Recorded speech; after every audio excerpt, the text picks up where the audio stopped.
Bien, vamos a empezar a desarrollar la unidad número 5 correspondiente al programa, que habla sobre matrices. Vamos a empezar primero con la definición.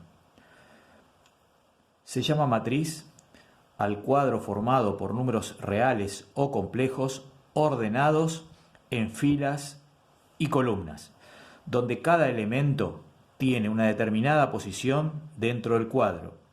La clase de la matriz está dada por el número de filas y el número de columnas que tiene la misma. Genéricamente vamos a llamar a la clase como M por N, a la matriz que tiene M filas y N columnas. Acá vamos a proceder a dibujar una matriz, la llamamos con la letra mayúscula imprenta de nuestro alfabeto. Decimos que A está formada por A11, A12, A13, A1N, A21, A22, A23, A2N, así sucesivamente hasta llegar al elemento AM1, AM2, AM3, AMN. Observamos que cada uno de estos elementos tiene dos subíndices. El primero indica en qué fila está y el segundo indica en qué columna está ubicado. Entonces, por ejemplo, el elemento A23 significa que está ubicado en la segunda fila, tercera columna. Acá vemos entonces que los elementos que están ubicados de esta manera son las columnas y los elementos que están ubicados de esta manera son las filas. La clase de esta matriz es de M por N porque tiene M filas y N cantidad de columnas. Todo este cuadro se puede sintetizar escribiendo solamente un elemento genérico denominado A y J, donde I varía desde 1 hasta M y J varía desde 1 hasta N. Es decir, esto se lee la matriz A con su elemento genérico A y J para todo I variando desde 1 hasta M y para todo J variando desde 1 hasta N. Vamos a ver ahora la clasificación de las matrices. Las matrices se pueden clasificar en dos grandes grupos: las matrices cuadradas y las matrices rectangulares. Matriz cuadrada es aquella matriz que tiene la misma cantidad de filas que de columnas. Ejemplos: 3 por 3, 4 por 4, M por M. Y la matriz rectangular es aquella matriz donde el número de filas es distinto al número de columnas. Ejemplos: 2 por 4, 5 por 3 o genéricamente M por N. Siguiendo con la clasificación, vamos a tener matrices rectangulares particulares. Y dentro de esas matrices tenemos la matriz fila.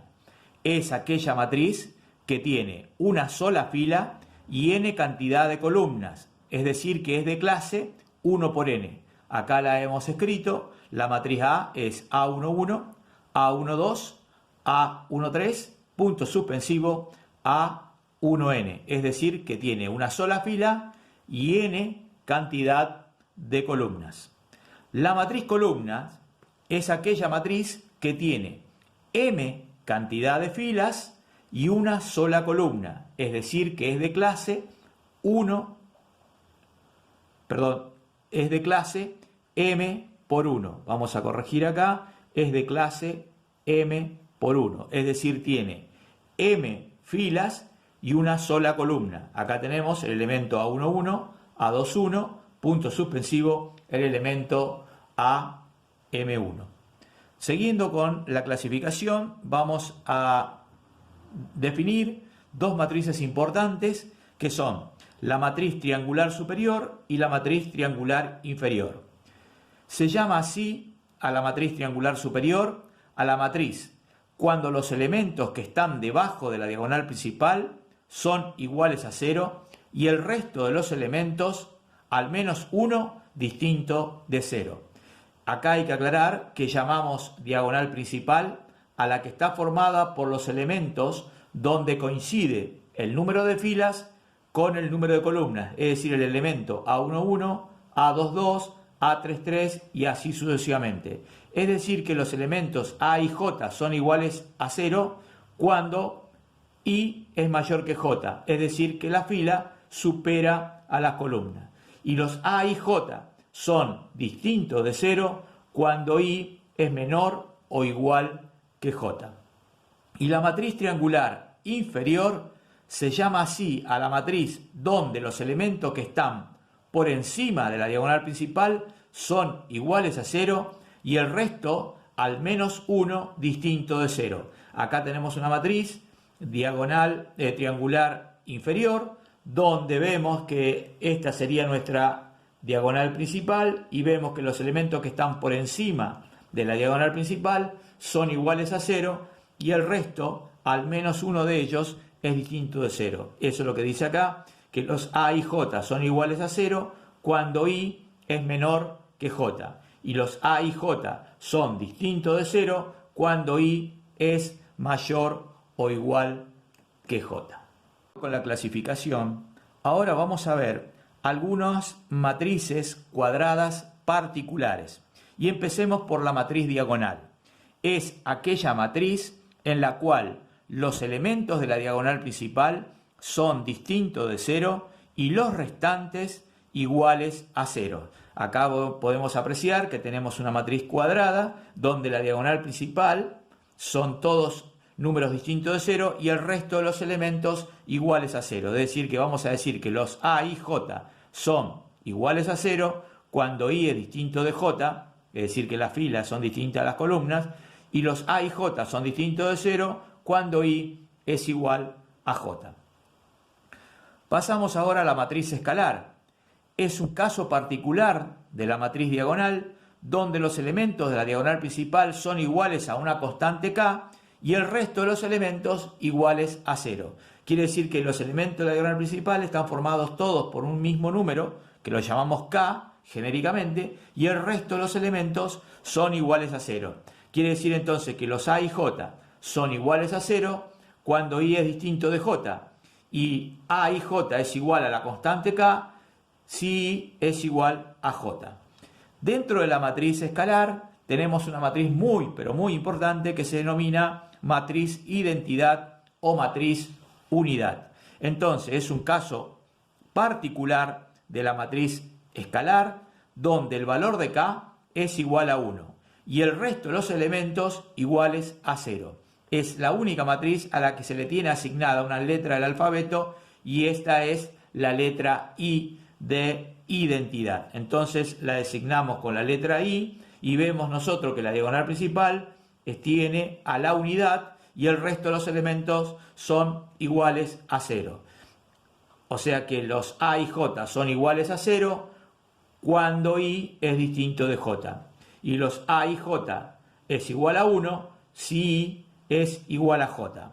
Esta matriz tiene gran importancia en el producto de matrices y en el cálculo de la matriz inversa. Ya veremos que en el producto de matrices será el elemento neutro y en el caso del cálculo de la matriz inversa es porque mediante esta matriz yo puedo controlar si el cálculo de la matriz inversa es o no el correcto. Vamos a definir ahora otro grupo de matrices bastante importante para los cálculos de la parte práctica. Por ejemplo, la matriz nula es aquella matriz cuadrada o rectangular donde todos sus elementos son iguales a 0.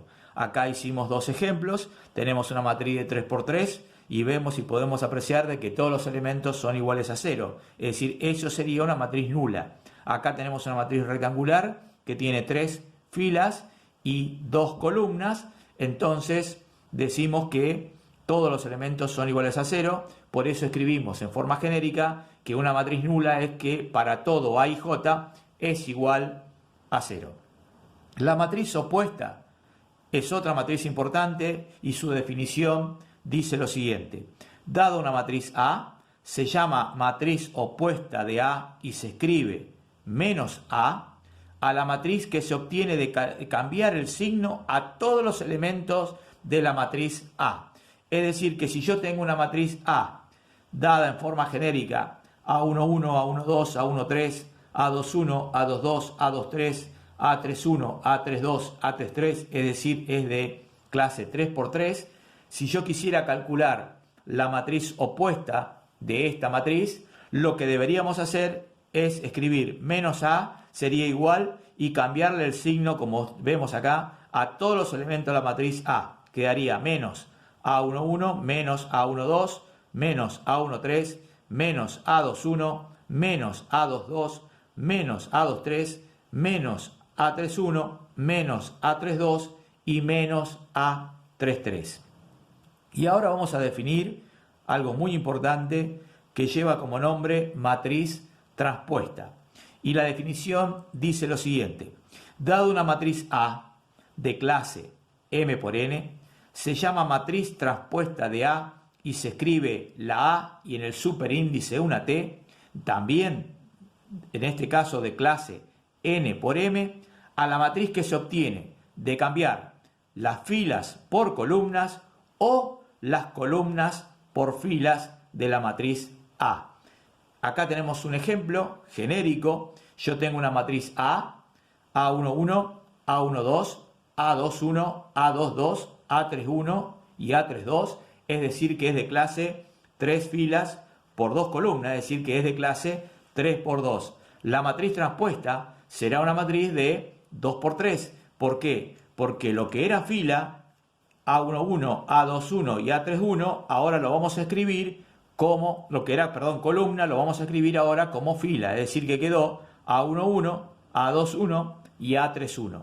Y la otra fila la voy a escribir como esta columna, esta columna la vamos a escribir como esta fila y me quedaría A12, A22 y A32. Quiere decir que la clase de 3×2 pasó a ser ahora de 2×3. Y vamos a dar una definición también interesante, que es el caso de cuando dos matrices son iguales. Y a eso lo denominamos igualdad de matrices. Yo digo que dos matrices A y B son iguales si y solo si son de la misma clase y los elementos A y J son iguales a los elementos B y J para todo I y para todo J. Es decir que si yo tengo una matriz A que pertenece a la clase M por N y una matriz B que pertenece a la clase M por N, yo entonces puedo decir que A es igual a B si y solo si A y J es igual a B y J para todo I y para todo J. Vamos a empezar a operar con las matrices. Y van a ver ustedes que existe una gran similitud con lo que nosotros hicimos en vectores.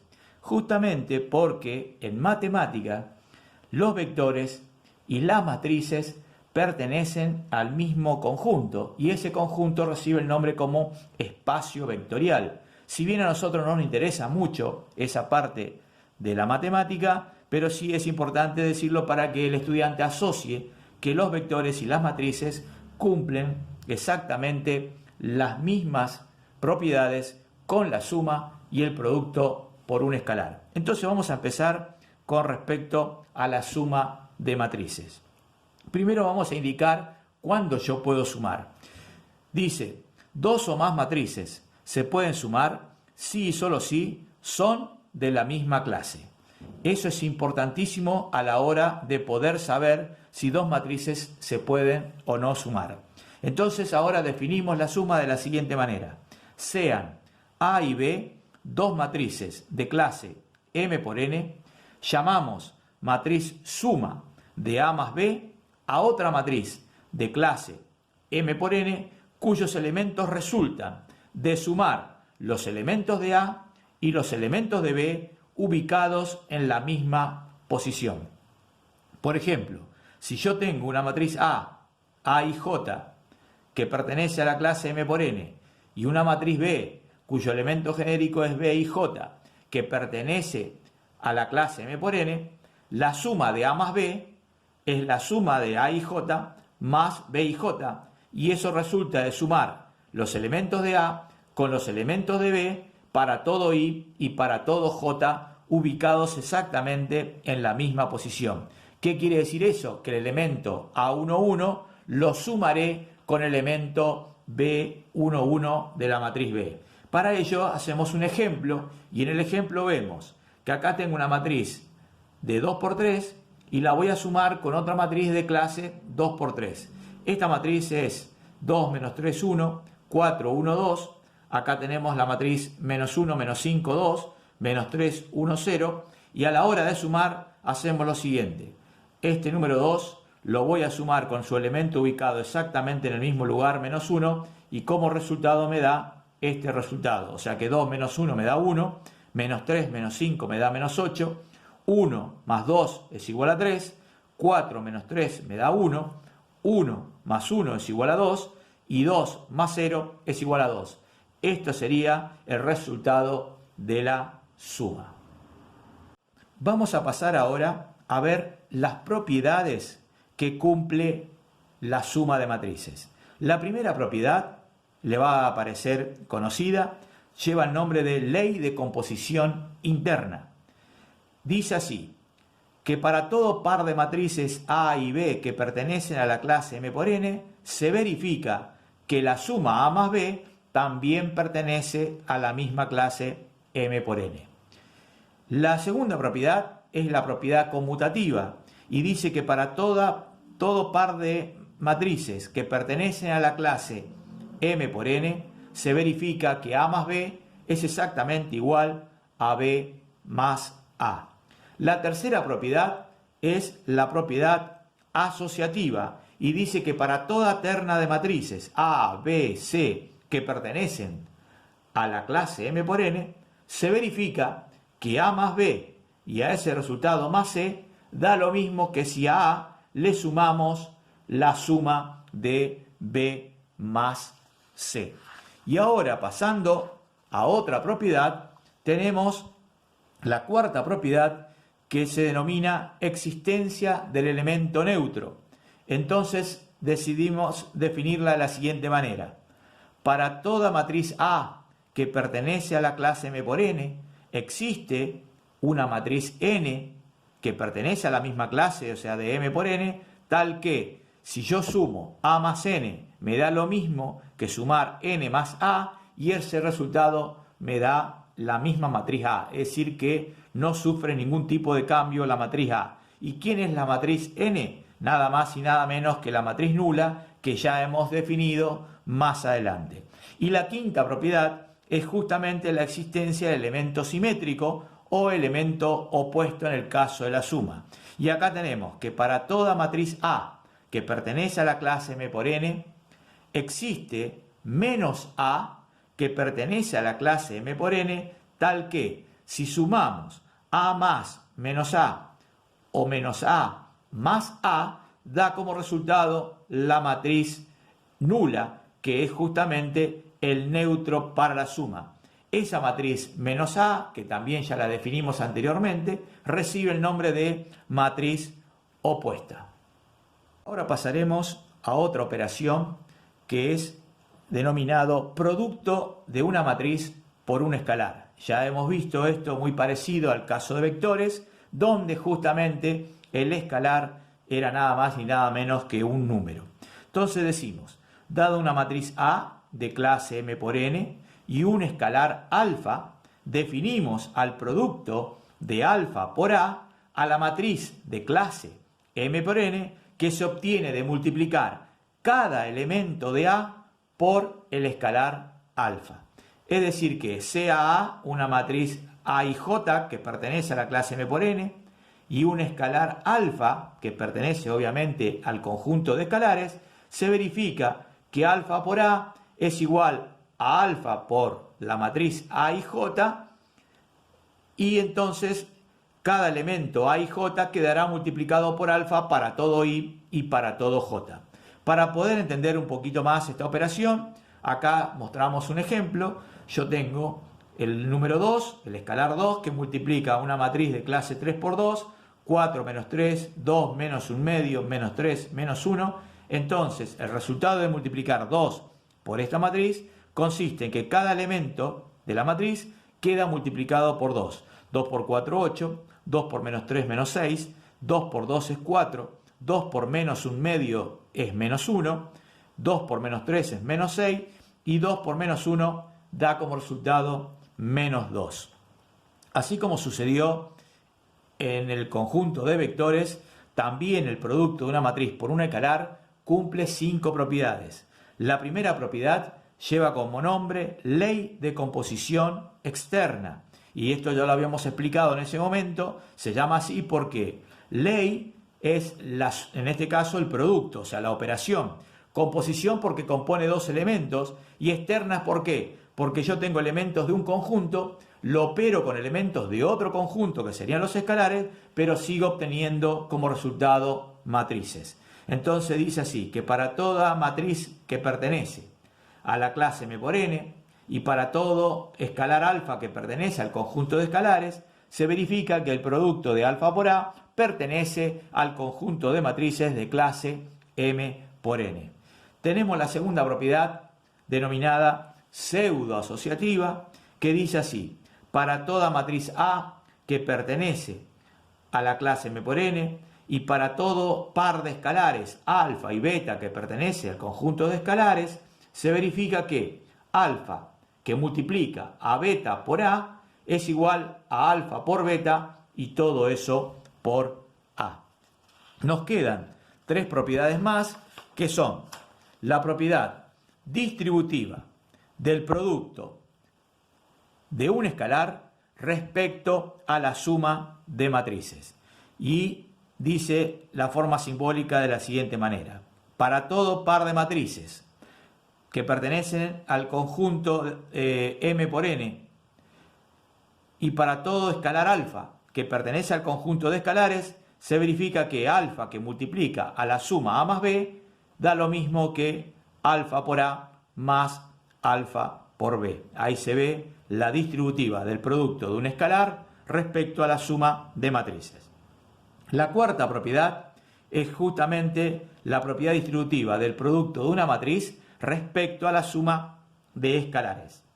Y dice lo siguiente, que para toda matriz que pertenece a la clase M por N y para todo par de escalares alfa y beta que pertenece al conjunto de escalares, se verifica que alfa más beta, todo eso por A, es igual a alfa por A más beta por A.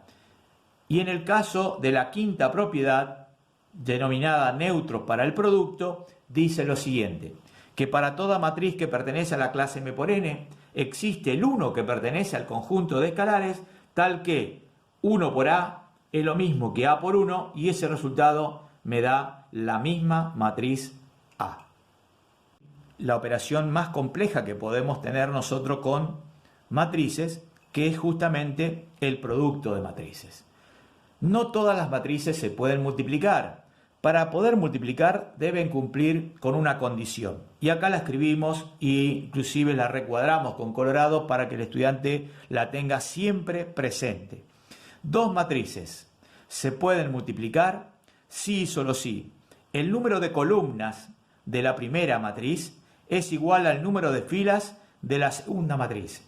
Quiere decir que si esa condición no se cumple, las matrices no se pueden multiplicar o el producto de matrices no se puede realizar. Entonces acá mostramos un esquema. Yo tengo una matriz de clase M por P y únicamente la voy a poder multiplicar por otra matriz del tipo P por N. Es decir, acá está recuadrado. ¿Qué es lo que tiene que suceder? Las columnas de la primera tienen que coincidir con el número de filas de la segunda. Y justamente las filas de la primera con las columnas de la segunda es la solución del problema. Es decir, que de multiplicar estas dos matrices me da otra matriz con las filas de la primera y las columnas de la segunda. Para mostrar cómo se hace el producto, detallamos acá de la siguiente manera. Colocamos una matriz genérica de clase M por P, A11, A12, A13, punto suspensivo A1P, acá la tenemos dibujada. Hemos también escrito una matriz de clase P por N, que tendría B11, B12, B13, B1N, es decir, que tiene N columnas y P filas, y me da como resultado esta matriz que ya sabíamos que era de clase M por N. El problema es cómo hacemos para obtener justamente los elementos de la matriz C, es decir, los elementos C11, C12, C13, ¿cómo hacemos para calcularlos? Si yo quisiera calcular el elemento C11, tendría que multiplicar todos los elementos de la primera fila de la matriz A por los elementos de la primera columna de la matriz B. Acá está señalizado cómo yo tengo que hacer el producto. Y ese producto sería A11 por B11 más A12 por B21 más A13 por B31 más punto suspensivo A1P por BP1. Si el estudiante observa detenidamente, se va a dar cuenta que los subíndices, los de adentro coinciden y los de afuera me da lo que yo estoy calculando. 2, 2, 1, 1, 3, 3, 1, 1. Quiere decir que entonces, si yo quiero calcular el elemento genérico C y J, tendría que multiplicar la fila I de la primera matriz con una columna J de la segunda matriz. ¿Y cómo quedaría ese producto? El elemento C y J quedaría AI1 por B1J más AI2 por B2J más AI3 por B3J, uno genérico AII por el BIJ y así sucesivamente hasta llegar al AIP por el BPJ. Así seguimos con los términos y tenemos acá que CMN sería multiplicar la fila M, o sea la última fila de la primera matriz, por la última columna de la segunda matriz. Y tendríamos el AM1 por B1N, el AM2 por el B2N, el AM3 por el B3N y así sucesivamente hasta llegar al producto de AMP por BPN. Eso me dan todos los elementos de la matriz producto C. Antes de entrar a las propiedades del producto, vamos a mostrar cómo se realiza en forma práctica el producto de matrices. Vamos a suponer que yo tengo la matriz A, que es de clase 2×3, que es 3 menos 1, 4, 1 menos 1, 2, y la matriz B, que es de clase 3×2, cuyos elementos son menos 1, 2, 1, 3 y 2 menos 1. Y me piden realizar el producto A por B. ¿Qué es lo que tenemos que observar primero? Que coincida el número de columnas de la primera, tiene que coincidir con el número de filas de la segunda. Si eso se da, entonces el producto es posible y estamos en condición de realizarlo. Para realizarlo se hace un esquema de esta característica. Dibujamos un esquema de esta manera, donde en este rincón vamos a escribir a la matriz A, o sea, la primera matriz, y en este otro rincón vamos a escribir a la matriz B, es decir, la segunda matriz. ¿Y cómo se realiza el producto? Dijimos que era fila por columnas. Entonces tenemos 3 por menos 1, más menos 1 por 1, más 4 por 2. Esa cuenta me queda 4. Ahora voy a hacer toda esta primera fila por la segunda columna haciendo exactamente la misma operación. 3 por 2, más menos 1 por 3, más 4 por menos 1 y esa cuenta me da menos 1. Ahora voy a hacer la segunda fila por cada una de las dos columnas, es decir que me quedó 1 por menos 1, más menos 1 por 1, más 2 por 2, esa cuenta me queda 2. Ahora por último hago 1 por 2, más menos 1 por 3, más 2 por menos 1 y esa cuenta me da menos 3. Como esto es un esquema para auxiliarme para hacer el producto, tengo que dar la respuesta que el producto A por B es esta matriz cuyos elementos son 4 menos 1, 2 y menos 3. Es decir que resultó ser una matriz cuadrada de 2 por 3. Muy bien. Y ahora sí vamos a pasar a las propiedades del producto de matrices, que no son muchas, pero sí son interesantes. La primera matriz es, la primera propiedad es la propiedad asociativa. Y dice que para toda matriz A que pertenece a la clase M por P, para toda matriz B que pertenece a la clase P por S, y para toda matriz C que pertenece a la clase C por N, se verifica que A por B y eso por C da lo mismo que si yo A lo multiplique al producto B por C. Cumple también la propiedad distributiva respecto del producto respecto de la suma y quedaría de la siguiente manera. Para toda matriz A que pertenece a la clase M por P, para todo par de matrices B y C que pertenecen a la clase P por N, se verifica que A, que multiplica a B más C, es lo mismo que A por B más A por C. Esto es importante. El producto de matrices es no conmutativo.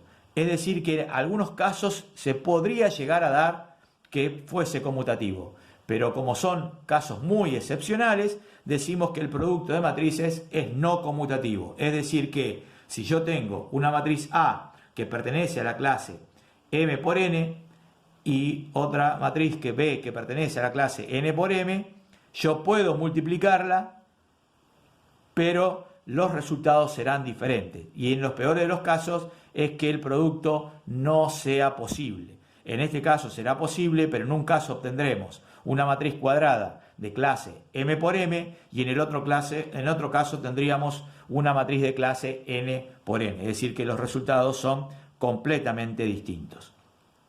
Después tenemos que el producto transpuesto es igual al producto de las matrices transpuestas, pero fíjense que en el caso de A por B transpuesta es igual a B transpuesta por A transpuesta. Y la existencia del elemento neutro, que es muy importante en el pasaje de términos de matrices, vamos a tener que para toda matriz A que pertenece a la clase M por N, existe la matriz identidad de N por N o la matriz identidad de M por M, tal que A por I me da A o I por A me da A. Es decir, la matriz I, según donde la escribamos, delante o después de A, obtenemos la misma matriz A. Y esto ya lo hablamos cuando definimos la matriz identidad, que era el elemento neutro en el producto de matrices. Vamos a hacer un impasse con las matrices y si bien vamos a seguir hablando de matrices, pero vamos a hablar algo de muy importante, lo que se conoce con el nombre de determinante de una matriz. Entonces vamos a dar la definición y dice así: se llama función determinante a la función que le hace corresponder a cada matriz cuadrada un número real. Es decir, que únicamente las matrices cuadradas son las que poseen determinante. Y acá, si trabajamos con el diagrama de Venn, podemos observar, ya que el estudiante en las primeras unidades dio funciones, yo tengo el primer conjunto, es el conjunto de matrices cuadradas, M por M. Esta es la función determinante, que generalmente está designado con la letra delta del alfabeto griego. Y este es el conjunto de números reales, donde tenemos el determinante de la matriz. Y acá vemos cómo se denota al determinante de una matriz. Se encierra la matriz entre dos barras paralelas, o se puede colocar det de la matriz A, o simplemente la letra delta de la matriz A. Todas significan exactamente lo mismo y significa determinante de la matriz.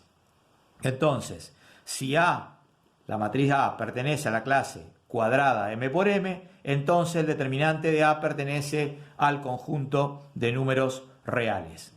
Vamos a ver unos axiomas muy importantes que cumplen los determinantes, pero para ello vamos a escribir a nuestra matriz solamente por sus columnas, ya que tiene el mismo número de filas que el mismo número de columnas. Entonces vamos a escribir con mayúscula: A1 significa la columna 1, A2 significa la columna 2 y así sucesivamente hasta la columna M. Entonces el determinante vamos a encerrar entre dos barras paralelas a todas las columnas que corresponden a ese determinante. Los axiomas, ¿por qué se llaman así? Porque son especies de propiedades que no necesitan demostración. Tenemos 4, son los axiomas importantes. El axioma 1 dice así: si nosotros queremos calcular el determinante de una matriz donde hay dos columnas que están sumadas, eso se puede escribir como la suma de dos determinantes donde un determinante tenga una de las columnas y el otro determinante tenga la siguiente columna de la suma. Es decir, que una tenga A sub I y la otra tenga A sub J. Ustedes pueden apreciar que el resto de las columnas permanecieron exactamente iguales. El axioma 2 dice lo siguiente, que si yo permuto dos columnas, el determinante cambia de signo. Es decir, que el determinante A1, A1, A2, AI, AJ, A sub M, permutamos, escribimos AJ primero y AI segundo, el determinante queda cambiado de signo. La tercera dice que si yo una columna la multiplico por un escalar alfa, el determinante de la matriz queda multiplicado por ese escalar alfa. Acá se puede apreciar que la columna I la multipliqué por escalar alfa, entonces el determinante quedó multiplicado por el escalar alfa. Y el cuarto axioma sería que el determinante de la matriz identidad es igual a 1. Vamos a enunciar algunas propiedades que se deducen justamente de los axiomas, que son importantes cuando uno necesita calcular los determinantes de las matrices, que en algunos casos me ahorran y bastante tiempo. Entonces empecemos. Propiedades de los determinantes. Primera propiedad. Si una matriz cuadrada tiene una fila o una columna completamente nula, su determinante es igual a 0. Segunda propiedad. Si una matriz cuadrada tiene dos filas o dos columnas iguales, su determinante es igual a 0. Tercera propiedad. Si una matriz cuadrada tiene una fila o una columna que es combinación lineal de otras filas o columnas, su determinante será igual a 0. Cuarta. El determinante de una matriz cuadrada y de su traspuesta son iguales. Es decir, que el determinante de A es igual al determinante de A traspuesta. La quinta propiedad dice el determinante del producto de dos matrices cuadradas es igual al producto de los determinantes de ambas matrices. Es decir, que el determinante de A por B es igual al determinante de A por el determinante de B. Si una matriz cuadrada se la multiplica por un escalar, su determinante queda multiplicado por el escalar elevado al orden del determinante. Acordémonos que el orden del determinante está dado por el número de filas o el número de columnas que tiene dicha matriz. Entonces, si yo el determinante de alfa por la matriz A, me va a quedar que es igual a alfa elevado a la n, siendo n el orden del determinante, por el determinante de la matriz A. Y por último, podemos decir que la propiedad 7, si una matriz cuadrada tiene su determinante distinto de 0, se verifica que el determinante de su matriz inversa es el recíproco de su determinante. Es decir, que el determinante de la matriz inversa es igual a 1 sobre el determinante de la matriz A. Vamos a ver cómo se resuelven los determinantes. Entonces, por eso el título dice resolución de los determinantes. Nosotros tenemos casos particulares y casos generales. Vamos a empezar por los casos particulares, que son casos que en el caso del determinante de orden 2 sirve exclusivamente para matrices de 2×2 y el caso de determinantes de orden 3 sirve exclusivamente para matrices de 3×3. Seguramente el estudiante les resultará familiar porque a lo mejor en su nivel medio de su escuela secundaria habrá visto alguno de estos dos casos, o aquellos que han podido hacer el curso de ingreso, habrán visto también la aplicación de estos determinantes. Pero vamos a verlo acá. Vamos a suponer que yo tengo una matriz A de clase 2×2, es decir, A11, A12, A21 y A22, y pretendo calcular su determinante, o sea, el determinante de la matriz A.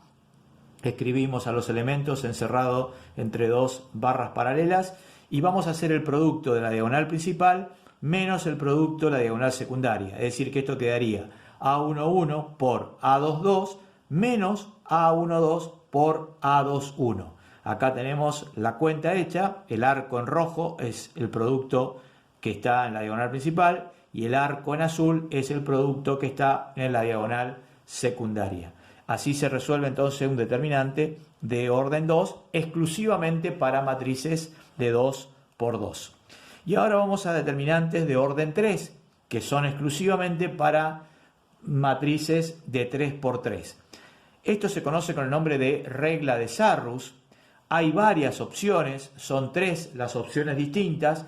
Nosotros acá vamos a escribir una de ellas, que es la más común de todas, y es, vamos a suponer que yo tengo una matriz A de 3 por 3, o sea, 3 filas y 3 columnas, A11, A12, A13, A21, A22, A23, A31, A32 y A33, y pretendemos calcular el determinante de A. Para ello, ¿qué se hace? Luego de la tercera fila, como indica acá, vamos a agregar las dos primeras filas escritas tal cual como están. Es decir, que yo después de la tercera fila agregué la primera fila y la segunda fila. Y vamos a realizar productos de A3, primero en este sentido, de izquierda a derecha, y después en el otro sentido de derecha hacia izquierda. Es decir, que acá tenemos A11 por A22 por A33, más A21 por A32 por A13, más A31 por A12 por A23. Y le vamos a restar los productos en este sentido. Es decir, le vamos a restar A13 por A22 por A31, menos A23 por A32 por A11, y por último menos A33 por A12 por A21. Esa suma algebraica que tenemos acá da como resultado justamente el determinante de la matriz que estábamos buscando. Vamos a dar ahora dos definiciones importantes que me van a servir para los temas siguientes, sobre todo para poder resolver determinantes de orden superior a 3, donde ya tenemos que buscar métodos generales para poder resolver esos determinantes, pero sin antes dar esta definición que son muy importantes. Vamos a definir lo que es menor complementario de un elemento. Entonces decimos, dada una matriz A cuadrada, se llama menor complementario de un elemento de A y se escribe MIJ o M de A y J al determinante de menor orden que queda formado sin intervenir la fila ni la columna del elemento en cuestión. Entonces, para mostrarles a ustedes cómo se realiza el menor complementario de un elemento, dibujamos acá una matriz A de clase 3×3 y vamos a calcular el menor complementario del elemento A11, es decir, el elemento ubicado en la primera fila, primera columna. Tal como dice la definición, no va a intervenir ni la fila ni la columna del elemento en cuestión, y el estudiante puede observar que a mí me queda ahora un determinante de orden menor, es decir, de 2×2, donde estaría formado por el A22, A23, A32 y A33 que lo tenemos acá. Resolvemos este determinante, como vimos, de orden 2, este por esto menos esto por esto, y obtenemos un número, y ese número es el menor complementario del A11. Si queremos elegir otro, por ejemplo, el menor complementario del A23, es decir, el elemento ubicado en la segunda fila, tercera columna, no vamos a hacer intervenir ni la segunda fila ni la tercera columna, y vemos que quedan los elementos A11, A12, A31 y A32, que formarían un determinante de orden menor, es decir, de orden 2, que luego operamos esto por esto menos esto por esto y obtenemos justamente el menor complementario de la 2,3. Y ahora vamos a definir, a raíz del menor complementario, otra definición importante que es justamente lo que nosotros denominamos como adjunto o cofactor de un elemento. Entonces lo vamos a definir de la siguiente manera.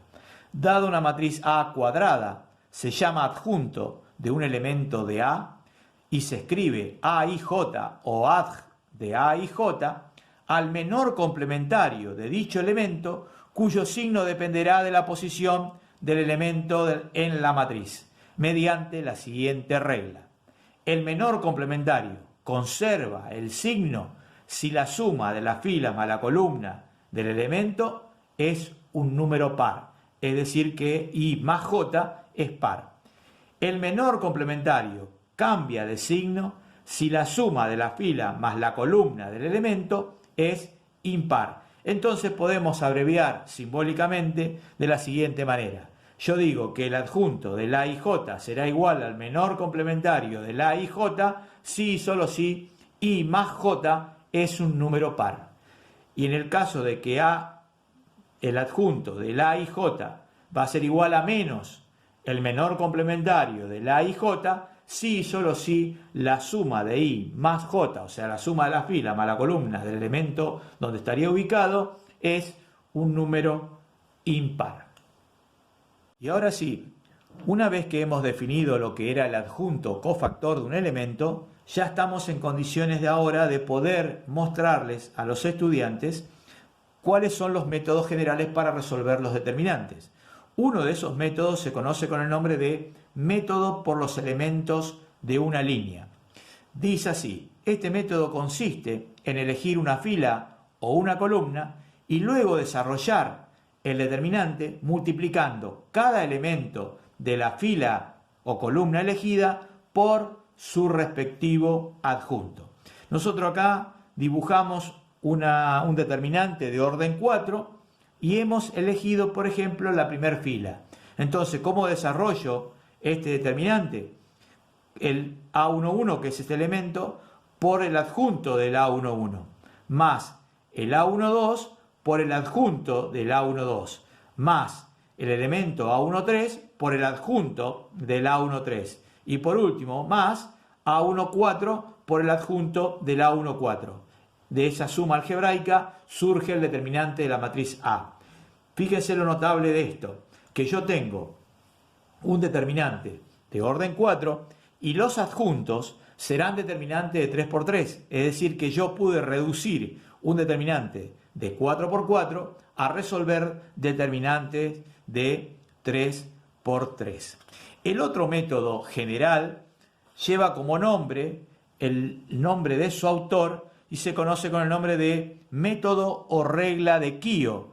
Felice Kio era el autor de este método que vamos a conocer ahora. El método consiste en elegir un elemento distinto de 0 y luego realizar operaciones con los elementos que corresponden a su adjunto de la siguiente manera.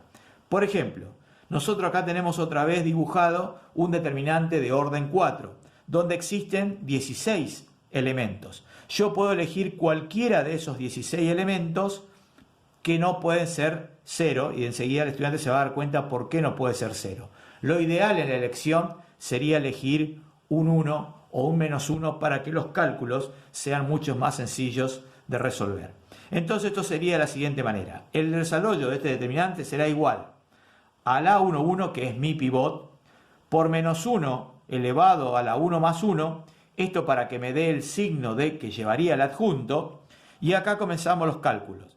Fíjense que acá con azul yo lo que determiné fue el adjunto del A11, no interviene ni la fila ni la columna de ese elemento. Entonces yo tengo al A22, le voy a restar el producto de A12 por el A21 dividido el pivot. O sea, fíjense lo que formamos el cuadrado o el rectángulo. Seguimos con el A23. ¿Qué le resto al A23? El producto de A13 por el A21 dividido el pivot. Ahí el estudiante, como siempre va dividido el pivot, se estará dando cuenta que no puede ser nunca 0, porque si no esta división no tendría sentido. Al A24, ¿qué le vamos a restar? El producto de A14 por el A21 dividido el pivot. Fíjense que siempre formamos el cuadrado o el rectángulo. Seguimos con este. El A32, ¿qué le resto? El producto de A12 por el A31 dividido el pivot. El A33, ¿qué le restamos? El A13 por el A31 dividido el A11. Y así seguimos el mismo procedimiento hasta agotar todos los elementos que pertenecen al adjunto del A11. ¿Qué sacamos de conclusión? Fíjense, si ustedes observan, después de haber hecho los cálculos, esto me queda un determinante de orden 3. Es decir, que el determinante de 4 por 4 terminamos resolviendo un solo determinante de orden 3. Y con eso lo que logramos es disminuir el orden y que los cálculos sean mucho más sencillos. Podemos este determinante de 3 por 3 volver a aplicar la regla de Kio y en ese caso llevarlo a un determinante de orden 2. Ahora vamos a dar algunas definiciones interesantes para los temas que siguen, y este caso se denominan operaciones elementales en matrices. Son 3 las operaciones que se pueden realizar con filas y columnas de una matriz. La primera de ellas operaciones se conoce con el nombre de permutar 2 filas o 2 columnas. La segunda, multiplicar una fila o una columna por un escalar distinto de 0. Y la tercera es reemplazar una fila o una columna por la suma de las restantes filas o columnas. Estas operaciones pueden hacer en forma individual o colectiva, siempre buscando algún objetivo con las matrices. Entonces, cuando uno aplica operaciones elementales a matrices, obtiene como resultado lo que nosotros denominamos matrices elementales. Y estas sirven para transformar a las matrices en matrices triangulares o escalonadas, superiores o inferiormente, matrices diagonales, con el fin de calcular el rango, el determinante, las inversas, entre otras aplicaciones. Es decir que las operaciones elementales en matrices tienen varias aplicaciones en los cálculos de nuestras matrices. Y dentro de esos cálculos tenemos lo que nosotros denominamos rango o característica de una matriz. Y lo vamos a definir de la siguiente manera. Repito, rango o característica de una matriz, y la definición sería la siguiente. Se llama rango de una matriz al máximo número de filas o columnas linealmente independiente que tiene la matriz. Porque una matriz tiene el mismo número de filas y el mismo número de columnas linealmente independiente. O sea que los rangos, el rango fila y el rango columna son exactamente iguales, por eso directamente lo determinamos como con el nombre de rango. Ahora bien, se entiende por fila o columna linealmente independiente aquella que no puede ser expresada como combinación lineal de las otras filas o columnas. En la práctica, para determinar el rango de una matriz, se le deben aplicar operaciones elementales para triangular superior o inferiormente la matriz y luego observar el número de filas o columnas no completamente nulas, y ese número es el rango de la matriz. No tomen como definición de rango esto último, porque esto es solamente para la parte práctica. La definición de rango está en la primera parte, que es el máximo número de filas o columnas linealmente independiente que tiene una matriz. Vamos a dar una definición importante, que es el caso de matriz adjunta. Entonces, la definición dice lo siguiente. Dada una matriz A cuadrada de clase M por M, se llama matriz adjunta de A y se escribe adj de A a la matriz cuyos elementos son los adjuntos de los elementos de la matriz transpuesta de A. Entonces, para que el estudiante entienda lo que dice la definición y cómo hacemos para calcular la matriz adjunta, mostramos acá. Vamos a hacer el cálculo de una matriz adjunta de 3×3. Entonces, yo tengo acá el dibujo de una matriz genérica de 3×3, A11, A12, A13, A21, A22, A23, A31, A32 y A33. ¿Qué hacemos primero? La transpuesta. Habíamos visto anteriormente que la transpuesta no era más y nada menos que otra matriz donde lo que era fila lo voy a escribir como columna y así sucesivamente, que decir que en este caso, por ser una matriz cuadrada, la clase no cambia, sigue siendo de 3×3. Recién ahí, según lo que dice la definición, yo voy a calcular la matriz adjunta de A, calculando los adjuntos de cada uno de los elementos de la matriz transpuesta a la dada. Por lo tanto, tendré que calcular, por ejemplo, el adjunto del A11, que sería el A22, el A32, el A23 y el A33 que figuran acá. Y así sucesivamente con todos los elementos. Hay que tener cuidado porque si ustedes observan, delante de cada uno de estos adjuntos hay un signo negativo. Eso sucede porque habíamos hablado que era el menor complementario que dependía de la posición donde estaba ubicado el elemento. Si la suma de la fila más la columna era un número par, el menor complementario y el adjunto eran exactamente iguales. Y acá lo tenemos, entonces, en el caso de que 1 más 1 es 2, es un número par, no cambia de signo. En el caso del A21, sí cambia porque 2 más 1 es 3, entonces por eso tenemos el signo menos. En el caso de las matrices 3×3, irían intercalados más, menos, más, menos, más, menos, más, menos, más, pero esto no siempre se cumple, por lo tanto, en la matriz de 3×3 sí, pero en las otras no, por lo tanto hay que hacer siempre el razonamiento de ver si la suma de la fila más la columna es par, el menor complementario conserva el signo y en el caso de ser impar cambia de signo. O sea que acá cambiaría el 1, 2, que es 3, 3 más 2 es 5 y cambiaría el 2 más 3 que es 5, que sería esta posición. Una vez que hemos resuelto estos determinantes, el resultado de todo esto me queda una matriz también de 3×3 y estamos en presencia de lo que nosotros denominamos matriz adjunta. La matriz adjunta cumple una propiedad muy, pero muy importante. La propiedad de la matriz adjunta dice lo siguiente: el producto de izquierda a derecha o viceversa de la matriz cuadrada por su adjunta da como resultado una matriz escalar donde en la diagonal principal aparece el determinante de la matriz.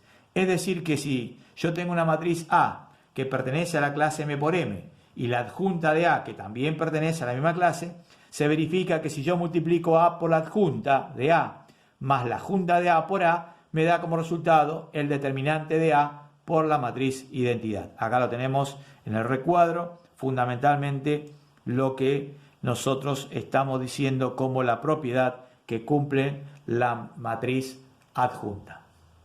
Y ahora, antes de llegar a la matriz inversa, debemos dar dos definiciones interesantes e importantes para poder entender el concepto de matriz inversa. Existen dos matrices, regular y singular. ¿Qué particularidad tiene una de la otra? La matriz regular es toda matriz cuadrada cuyo determinante es distinto de cero. Y la matriz singular es aquella matriz cuadrada cuyo determinante es igual a cero.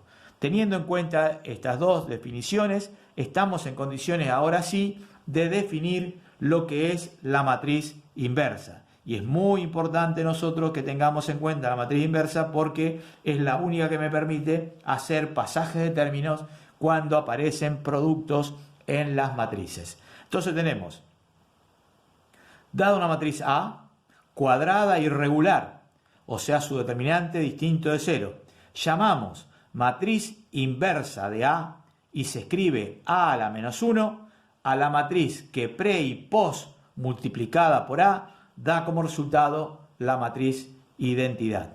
Pre y post significa que la puedo multiplicar antes o la puedo multiplicar después. Es el único caso, justo con la matriz adjunta, que son conmutativas. Entonces, por ejemplo, acá tenemos que para toda matriz A que pertenece a la clase M por M y su determinante es distinto de 0, entonces existe un A a la menos 1 que pertenece también a la clase M por M, tal que si multiplicamos A a la menos 1 por A, da lo mismo que A por A a la menos 1 y eso me da como resultado la matriz identidad.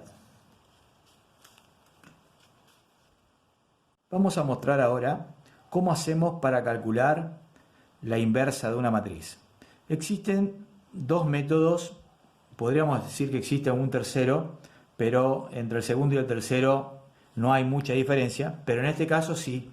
El primer método, que es llamado como método de la matriz adjunta, es el más sencillo de todos, pero sirve o se hace práctico cuando la matriz a encontrar su inversa es de 2×2 o de 3×3. Entonces, ¿en qué se basa? Se basa fundamentalmente en la propiedad de la matriz adjunta. Entonces, el primer método que vamos a ver o vamos a demostrar es el método de la matriz adjunta. No tomemos este método como definición de matriz inversa.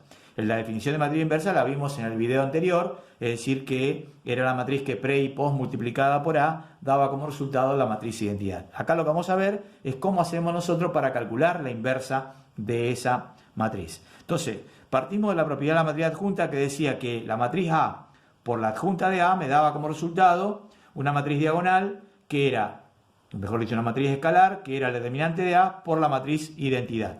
Como el determinante de A es un número real, podemos dividir ambos miembros por ese número que es el determinante de A. Observamos que en el segundo miembro podemos simplificar el determinante con determinante y me queda que el producto de A por la adjunta de A dividido el determinante me da la matriz identidad. Si a eso lo asociamos con la definición de matriz inversa, que era A por A a la menos 1 me daba la matriz identidad, observamos estas dos expresiones, vemos que A coincide con A, entonces no me queda otra alternativa de decir que la matriz inversa de A es el resultado de dividir a la adjunta de A dividido el determinante. Por lo tanto, llegamos a la conclusión que para calcular la inversa de una matriz debemos calcular su adjunta y dividirla por el determinante de A. Acá está la muestra clara por qué es necesario que el determinante de A sea distinto de 0, sino ya que este cociente no tendría sentido con denominador 0. Y el otro método, que es un método mucho más general, es un método denominado método de Gauss-Jordan, que significa lo siguiente.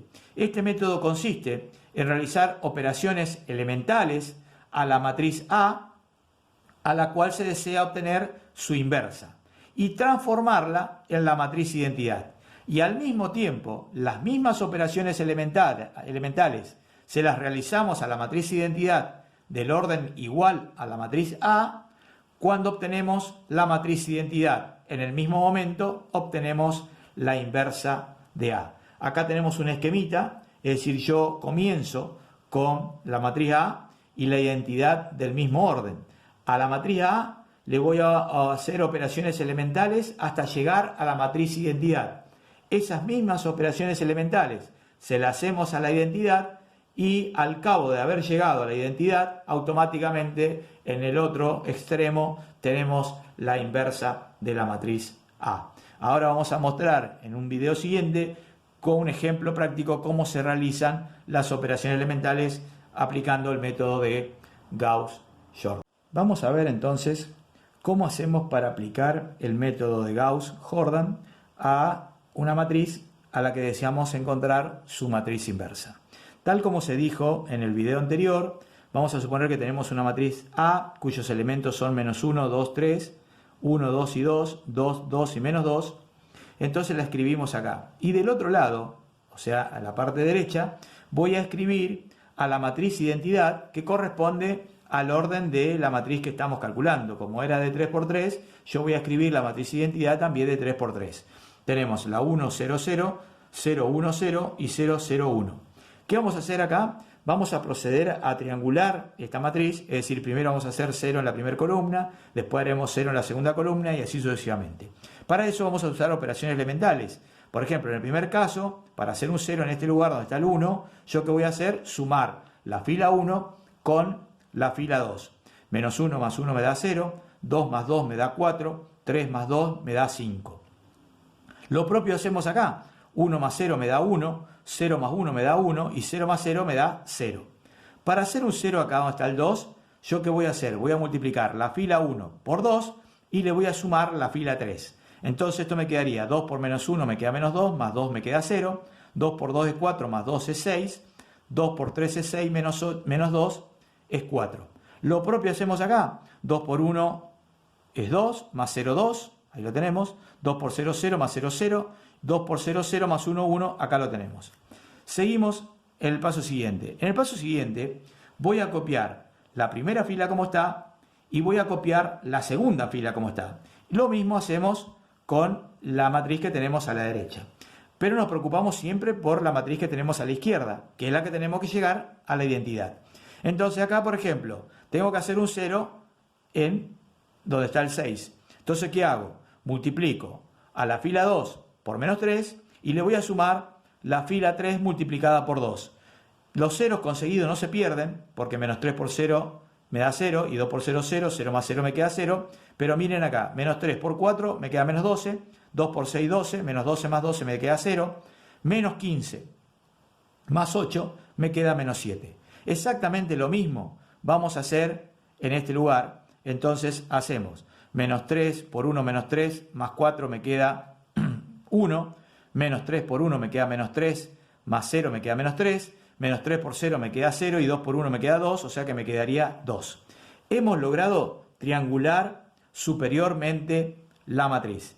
Ahora debo hacer ceros por encima de la diagonal principal, es decir, la tengo que triangular inferiormente. Es decir, que ahora el que maneja la situación es este menos 7 que está acá. Para eso, para hacer 0 donde está el 5, ¿qué hacemos? Multiplicamos la fila 3 por 5 y le sumamos la fila 2. Los ceros conseguidos no se pierden, entonces esto me quedaría 5 por 0, 0, 7 por 4, 28, me queda 28.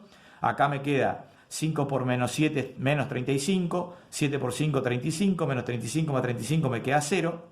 Y para hacer el 0 en el 3, ¿qué hacemos? Multiplicamos la fila 3 por 3 y le sumamos la fila 1 multiplicada por 7. 3 por menos 7 me queda menos 21 y 7 por 3 me queda 21, me queda 0. 3 por 0 me queda 0. 7 por 2 me queda 14, por eso queda 14. 3 por 0 me queda 0 y 7 por menos 1 me queda menos 7.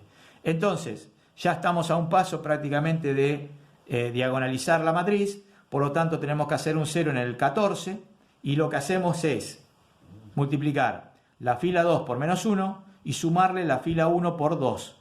Entonces me quedaría menos 1 por 0 me queda 0, menos, 2 por menos 7 me queda menos 14, menos 28 más 28 me queda 0, el resto me queda 0.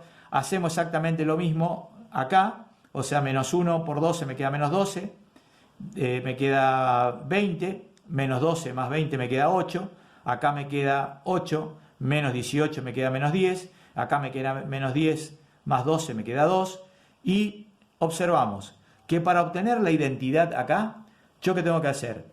Dividir toda esta fila por menos 14 para que aparezca el 1. Entonces divido esto por menos 14 y también divido esto por menos 14.